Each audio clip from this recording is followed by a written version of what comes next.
বাসি খাবার রেখে দিয়েছেন, দুষ্ট লোক। এটা কয়েকদিন আগে। আপনি মিথ্যা কথা বললে আপনি অযথা আপনার জরিমানাটা বাড়বে। এই আপনাকে 20,000 টাকা ফাইন করছি। ছাড় দিতাম যদি মিথ্যা কথাটা না বলতেন আপনি।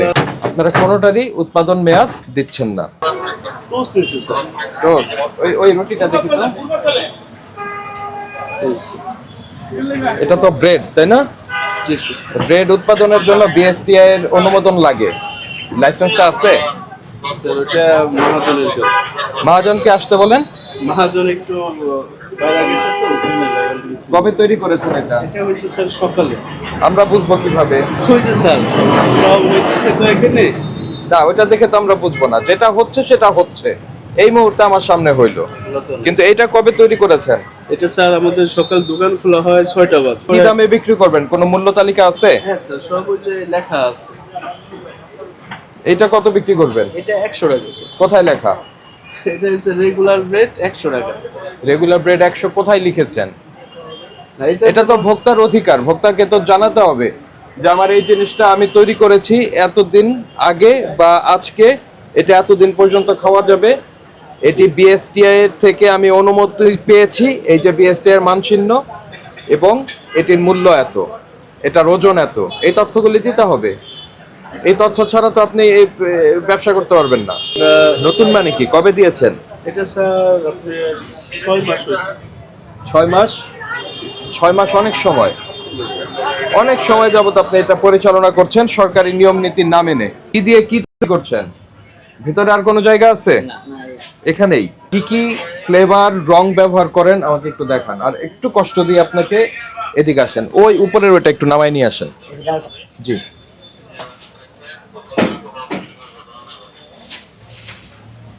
ধীরে সুস্থে। এটা দিয়ে কি করবেন বলেন, কি করবেন? বিস্কিট হয়। নিচের এটা কি? এটা হলে ময়দা। মাখো ময়দা। এটার মধ্যে এর ভিতরে ময়লা ফালাই। দেখি একটু বের করেন, এখানে কি কি জিনিসপত্র আপনারা ব্যবহার করেন একটু দেখি। উপরে ওঠান, উপরে ওঠান। হ্যাঁ, উপরে ওঠান। হ্যাঁ, এটা কি? এটা কোকোনাট। কোকোনাটটা কি কোত্থেকে আসছে? নারিকেলের। মানে কিভাবে এনেছেন আপনারা? মানে কি ইয়া কিনে এটা আনছি। কি আসলে কোকোনাট না প্লাস্টিকের না, গুঁড়া? কোকোনাট। কিভাবে বুঝবো আমরা? মানে কে ডিক্লেয়ার করছে এটা? দেখেন ওই যে ওটা বের করেন। এটা এটা কি?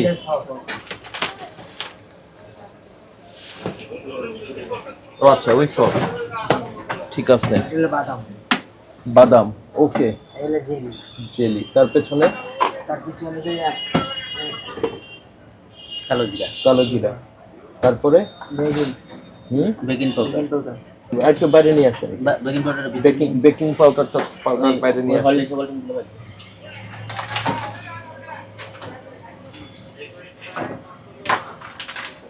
কোনো ফ্লেভার ব্যবহার করেন না? না, এই দুটাকে রেখে দিয়েছেন কেন? এই যে স্যান্ডউইচ ব্রেড। স্যান্ডউইচ ব্রেডকে যে এখানে রেখে দিয়েছেন, এখানে তো অন্য পোকামাকড়ও থাকতে পারে। ফুলের ভিতরে রাখা হয়েছে। এই যে অলরেডি একটা বসে আছে, ওখানে কিন্তু ইঁদুর আছে বলে অত বড় ছিদ্র হয়েছে। বুঝতে পেরেছেন? এগুলি কি তাহলে? এগুলো যে ওই শর্মা ব্রেড। নিয়ে আসেন। আপনারা কোনোটারই উৎপাদন মেয়াদ দিচ্ছেন না। এটা কয়েকদিন আগের। কয়েকদিন এই যে আপনি মিথ্যা কথা বললে আপনি অযথা আপনার জরিমানাটা বাড়বে। স্যার, যেটা বললেন ওটাই। হ্যাঁ, আপনি দেখেন এটা তো শুকায় গেছে পুরো। এটা গতকালকে। এটা বাসি খাবার রেখে দিয়েছেন লাইভ বেকারিতে। এখন আমি এদের সত্যি এই আপনাকে 20,000 টাকা ফাইন করছি, জরিমানা পরিশোধ করেন। উৎপাদিত বিস্কিট, তারপরে কেক, এগুলির মধ্যে কোনো নাই, উৎপাদন মেয়াদ দেয়া নাই এবং বিএসটি এর অনুমোদন নাই। দ্রুত জরিমানা পরিশোধ করবেন, দ্রুত। জরিমানা বাড়বে। এটাই করেন, টোটাল তো লেখেন। ছাড় দিতাম যদি মিথ্যা কথাটা না বলতেন আপনি। আল্লাহর কসম স্যার, আমি যদি মিথ্যা কথা বলে থাকি। বাসি খাবার না এটা? বিশ্বাস করেন স্যার। নিয়ে আসেন, সামনে নিয়ে আসেন আবারও।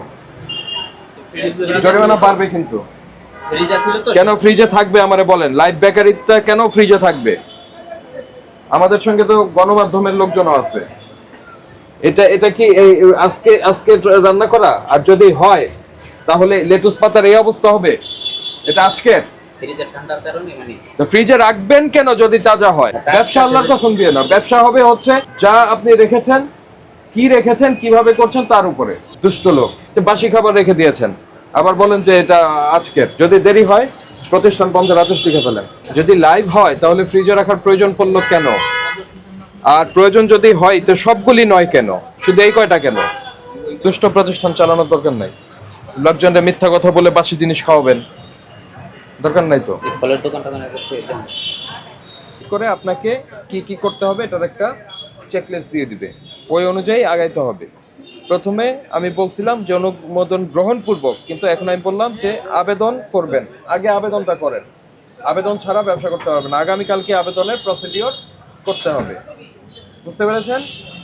বিএসটিআই এর আবেদনের জন্য অনুমোদনের জন্য আগামীকালকে আবেদন করবেন। সেদিন পরে আমার মহাজন বাইরে গেছে তো, সে আসলে তো আমি মহাজনের সঙ্গে কথা বলেন, 2-4 দিনের মধ্যে যদি আবার ভোক্তা অধিকার সহ অন্যান্য কোনো গভর্নমেন্ট এজেন্সি যদি এটাকে ভিজিট করে তাহলে আপনি ঝামেলায় পড়বেন।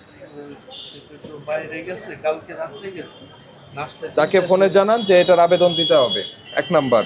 2 নাম্বার হচ্ছে বাসি খাবার সংরক্ষণ করা যাবে না। বলছেন আপনি লাইভই থাকতে হবে আপনার, কোনো বাসি খাবার কোথাও রাখতে পারবেন না।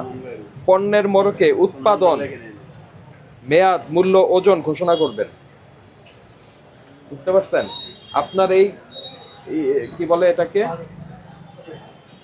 বাটার বন, এই বাটার বন আপনার কতদিন ভালো থাকবে? 2 দিন থাকবে। 2 দিন। তাহলে 2 দিন বলবেন, আজকে যদি উৎপাদনের তারিখ হয় কালকে পর্যন্ত ভালো থাকবে। খাদ্য তৈরির উপকরণ, ওই যে দেখলাম আমরা যে আপনারা পাউরুটি খোলা রেখে দিয়েছেন, ওইভাবে খোলা রাখতে পারবেন না, যথাযথভাবে সংরক্ষণ করবেন। আর এটা যেহেতু এখানেই কিচেন আছে আপনার, এখানে এরকম খোলা ময়লার পাত্র রাখার সুযোগ নাই। এই আমি এটা লিখিত নির্দেশনা দিলাম আপনাকে।